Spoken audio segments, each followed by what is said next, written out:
Bonjour à tous. Nous sommes ici à Strasbourg, au cœur du Parlement européen, où vient de s'achever une nouvelle session plénière dont je vais vous tracer le bilan. Nous continuons notre combat ici pour cette Europe des nations, malgré qu'en ces moments, toutes nos pensées soient dirigées vers Marine Le Pen, à qui nous adressons vraiment tout notre soutien face à ce jugement implacable dont elle est victime, dans un procès qui empiète largement sur le politique, tout comme dans d'autres pays membres de l'Union, comme par exemple en Italie et en Roumanie. Le travail continue. Cette semaine, un enjeu crucial est à l'ordre du jour. Les orientations budgétaires pour 2026. La Commission européenne veut gonfler encore le budget de l'Union, mais derrière cette façade, c'est en réalité une dérive plus qu'inquiétante vers une centralisation fiscale. Elle veut créer de nouveaux impôts européens au mépris des priorités essentielles, la compétitivité, la sécurité, la souveraineté de nos nations.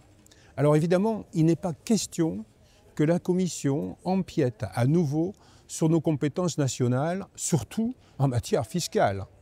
La Commission continue aussi d'agiter la notion très floue d'état de droit, notion jamais définie, utilisée comme arme idéologique en réalité contre certains États membres, ainsi la Hongrie, et c'est évidemment inacceptable. Mais face à cette vision technocratique de l'Europe, nous avons obtenu plusieurs victoires très concrètes au cours de cette session. Nous avons passé un certain nombre d'amendements et grâce à ces amendements, l'Union européenne ne pourra plus, par exemple, financer de campagnes de promotion du voile islamique. Ces campagnes de promotion du voile islamique, nous les avons combattues.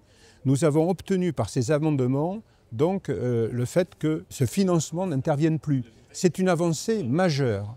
En parallèle, nous avons obtenu également que les budgets soient réorientés vers la lutte contre les mafias, le trafic de migrants clandestins et que la haine antichrétienne soit enfin reconnue comme une priorité à combattre. Oui, enfin, c'est le cas grâce à nous. Mais ce n'est pas tout.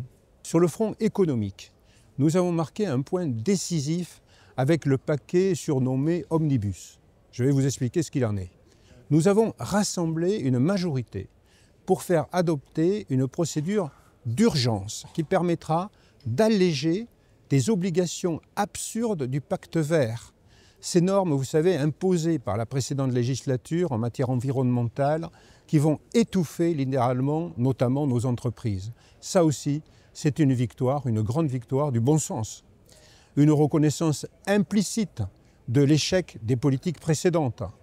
Même ceux qui ont imposé ces normes, la Commission et le parti et le PPE, ici même, sont aujourd'hui en recul.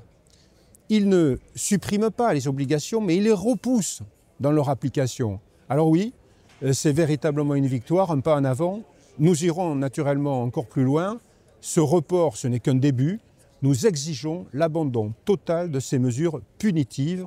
Notre tissu économique en a fort besoin. Enfin, je veux vous parler de notre engagement pour le secteur viticole, secteur en crise. Les socialistes tentent de nous exclure de l'intergroupe vin. Pourtant, cet intergroupe qui s'occupe de la vigne, du vin, des spiritueux, cet intergroupe conçu pour rassembler tous les élus, toutes tendances confondues, autour de cette filière qui est essentielle, notamment pour la France. Alors j'ai pris la parole au cours de la réunion de ce matin pour exiger que le Rassemblement national y soit pleinement représenté.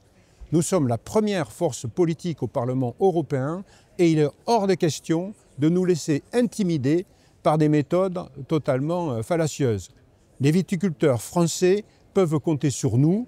Voilà vraiment ce que je voulais partager avec vous cette semaine. Comme vous le voyez, les choses avancent, nous remportons des victoires et nous continuerons à le faire sans relâche pour cette Europe des nations, pour la France et pour les Français. Je vous remercie.